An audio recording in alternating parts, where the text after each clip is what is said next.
주여정은 칼춤 추는 망나니가 되겠다고 하죠. 문동은을 위해서 어떻게 신명나게 칼춤을 출지는 나중에 생각해보기로 하고요. 주여정 자신의 복수를 위해서 강영천을 죽이는 망나니가 될 것 같습니다. 강영천은 사형수입니다.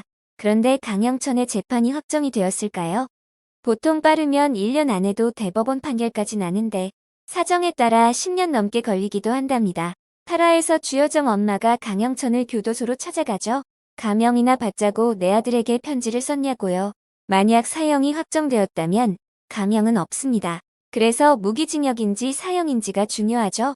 무기징역은 감형될 여지가 있어서 언젠가 교도소를 나올 가능성이 있지만 사형수는 죽기 전까지 교도소 밖으로 나올 수 없습니다. 가명 이야기가 나오는 것은 강영천의 재판이 아직 대법원에서 확정이 나지 않았다는 이야기입니다. 파트 2 스페셜 예고 영상에서 주여정이 법정 같은 곳에서 분노에 차서 격하게 항의하는 모습이 보입니다. 강영천이 심신미약을 주장하여 무죄가 되거나 또는 징역 10년 미만의 형을 선고받는다면 이미 감옥에서 10년을 살았기 때문에 당장 출소가 가능합니다. 다른 살인사건은 자세한 내용을 모르지만 주여정 아빠에 대한 살인은 병원에서 치료받던 중 투입된 진정제에 의한 환각작용으로 범죄를 저질렀다 이런 식으로 항변할지도 모르겠네요. 2012년 여름에 문동은과 주여정이 병원 응급실에서 처음 만나죠. 주여정은 강영천의 재판이 한창 매스컴에 오르내릴 때 감정을 주체하지 못하고 여기저기 싸움을 하고 다니던 때였습니다. 현재 시점에서 보면 강영천은 이미 감옥에서 10년을 지냈습니다. 정갈한 필체와 외모로 봤을 때 교도소 안에서도 모범수처럼 행동했을 것 같습니다. 법이 피해자 편이 아닌 것 같다는 생각을 하게 할 때가 많죠. 피해자가 받는 고통에 비해 가해자들이 받은 형벌은 너무나도 티끌 같아 보입니다. 라고 제가 판단을 했습니다. 그런데 갑자기 강영천의 죄수복 색깔이 눈에 들어오네요. 파란색입니다. 혹시나 해서 네이버를 검색해보니 파란색의 죄수복은 이미 판결이 확정된 죄수들이 입는 거랍니다. 오마이갓. 그렇다면 강영천은 사형수가 확정된 것이죠. 그런데 왜 주여정 엄마는 가명을 이야기했을까요? 설마 제작진의 실수, 오게티 그런 것일까요?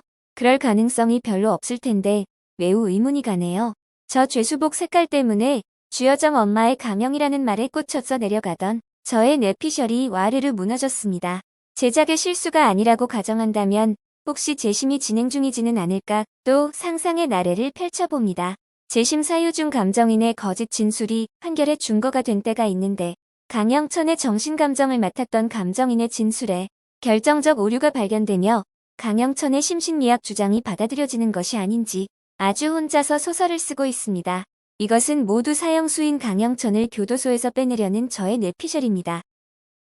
강영천이 스스로 탈옥을 했든 주여정이 강영천의 호송 차량을 큰 트럭으로 박아서 강영천에게 도주의 기회를 줬든 아니면 재심으로 풀려났든 강영천은 교도소를 나옵니다. 드디어 강영천을 교도소에서 빼냈습니다. 갈 곳 없는 강영천은 어디로 향할까요? 편지를 보내면서 상상만 해보고 있던 주여정의 고통을 눈으로 직접 확인해보고 싶겠죠. 또한 그의 아버지처럼 주여정 역시 자신을 보고도 죽이지 못할지 실험해보고 싶기도 했을 것입니다. 주여정이 병원에서 일하고 있는 것을 확인하고 주여정이 집으로 갑니다. 집 비번을 이것저것 눌러보다가 자신의 수감번호 3724를 누르는 순간 도어락이 풀리는 것을 보고 짜릿한 전율을 느꼈을 것 같습니다. 자신이 주여정 삶의 깊은 곳까지 침투해 그를 괴롭히고 있다는 사실에 매우 신이 났을 것입니다. 주여정이 돌아오고 강영천과 드디어 대면하게 됩니다. 강영천은 이미 주여정의 칼들이 들어있는 서랍을 봤겠죠. 사람을 죽이는 칼 몇 자루를 빼내서 따로 가지고 있을 것입니다. 어쩌면 강영천은 부상을 당했을 수도 있습니다. 자해했을 수도 있고요. 주여정을 시험하겠죠. 자기를 치료하라고요. 주여정은 강영천을 사람을 살리는 메스로 치료해줍니다. 강영천은 예상했다는 듯이 너는 사람을 못 죽인다 라고 주여정을 비웃습니다. 그 순간 주여정의 칼이 그의 급소를 향합니다.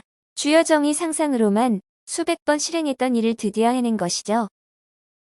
사실은 이 모든 과정이 주여정의 계획하에 강영천을 자기 집으로 끌어들인 것입니다. 집의 비밀번호를 강영천의 수감번호로 한 것은 처음엔 그를 잊지 않기 위해서였죠.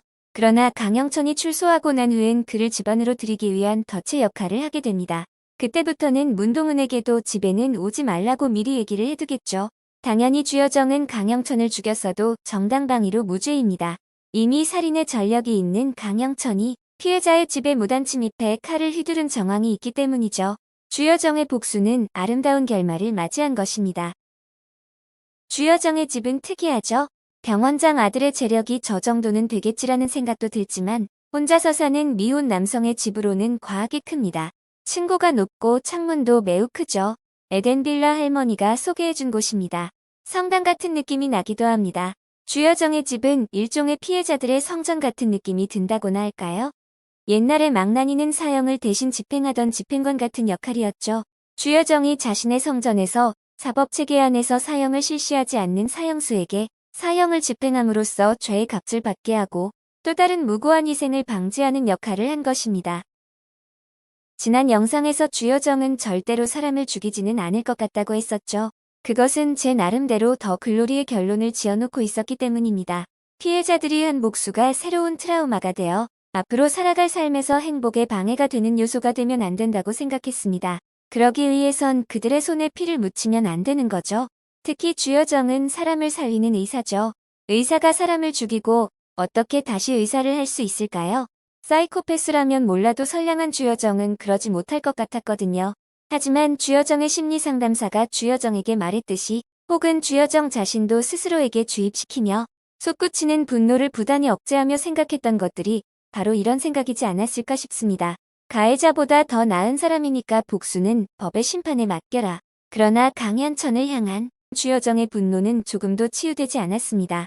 그리고 그 법의 심판은 피해자들을 배신하죠. 강영천을 자신의 손으로 단죄해야 그제서야 주여정이 새로운 삶을 살 수 있는 출발점이 될 것이라는 생각이 드네요. 죄책감 따윈 필요 없는 거죠. 망나니에게 죄책감이 필요 없듯이 신의 사신으로서 악인에게 벌을 한 것이니까요. 더 글로리에서 나오는 학폭은 실제로 있었던 일을 바탕으로 한 것이기도 합니다.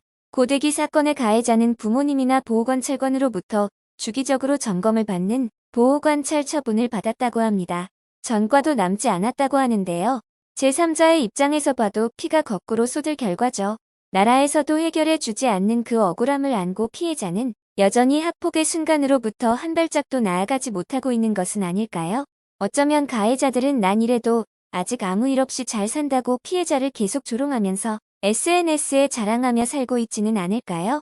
더 글로리가 쓰이게 된 이유이기도 하겠죠.